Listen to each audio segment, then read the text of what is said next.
Namaskaram. Today we'll be discussing a little bit about Shaivism and how it may relate towards the Isha practices. So there are various form of Shaivism. You can see depending on different sects and everything. But I would go to more generic way and then the fundamentals of Shaivism. Most of the people, of course, they worship Shiva, they go to the Shiva temples, go for the pilgrimages, but most of the people may not know about the fundamentals of Shaivism. So the fundamentals of Shaivism, if you see, people have got the three lines in the forehead also, and there's a three in most of the things. For example, the trident is also has got three. It's not about the numbers, but if you look at these three lines, Tripundra, it has got a various connotations related with basically, but you must have heard something known as the Pashupatinath. So if you know, there are according to the Shaivism, there are main three aspects of it. There is a Pashu, the lower one, and then the Pasha, and then the Pati. So basically what we refer as a Pashupati is basically a person who is the lord of the animals.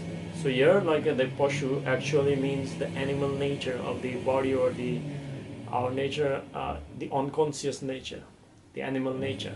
So the Pashu, this is.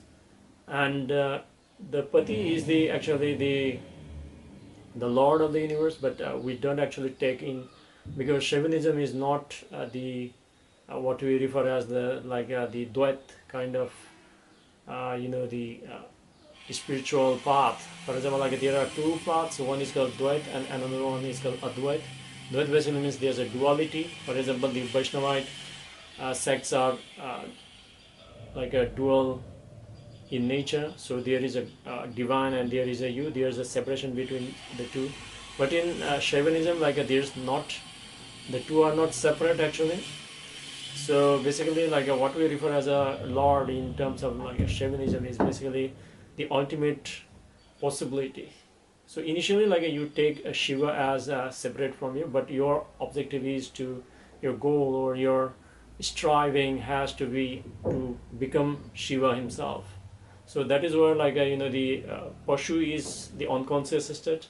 The conscious state is basically the realized state is actually the Pati or the Lord.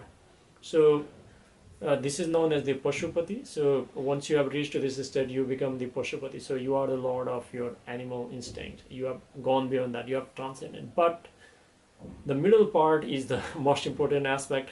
This is where all the sadhana is concerned about.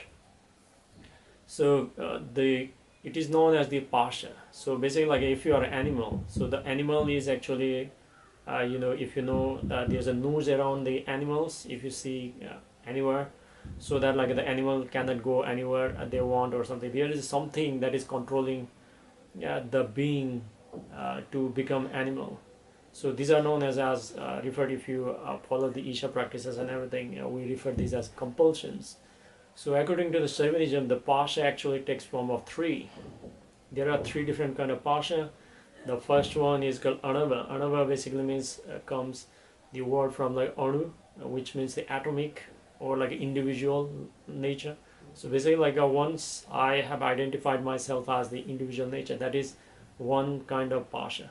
So once you identify you as an individual, then your tendency or your it becomes natural for you to defend yourself or to survive or strive or compete with others. So this also gives rise to the second Pasha. Pasha basically, like I said, shackles. So the second one is the Maya. Maya basically means the illusion. So if you go through some of the spiritual texts or something like that, there are actually five powers of the divine. These are the creation, maintenance, destruction, and conciliation, and the revealing. So at the moment, because we are so much occupied with ourselves, identification and everything, we cannot actually see the things as they are. and the whole like Isha practices and everything is geared towards that, so that you become more aware, and then you finally like see the things as they are. So Maya is the another aspect, and even Ramana Maharshi also says that, and even Sadhguru mentions that Maya is nothing but the distortion of the reality through our own perceptions, and the main objective is because of the likes and dislikes. So this relates to our like a third pasha, which is basically the karma. And as Sadhguru has mentioned, that like a karma is the foundation for you to hold your body and mind, and then go about in the world. But if you do not do things consciously, then like they can actually become the bondage for you also. So these are the three things. So Pashu, which is the animal instinct, we are compulsive in nature, and what actually makes us compulsive is the pasha, or the bondage, or the shackles which ties us to us, and these are of three types. This is the individual nature, anava, and then the maya, the illusion, and then the karma. So these are the three things like that once, and then once one can transcend these three shackles, then they actually become the the Shiva, or the Pati himself, or become the Pashupatinath.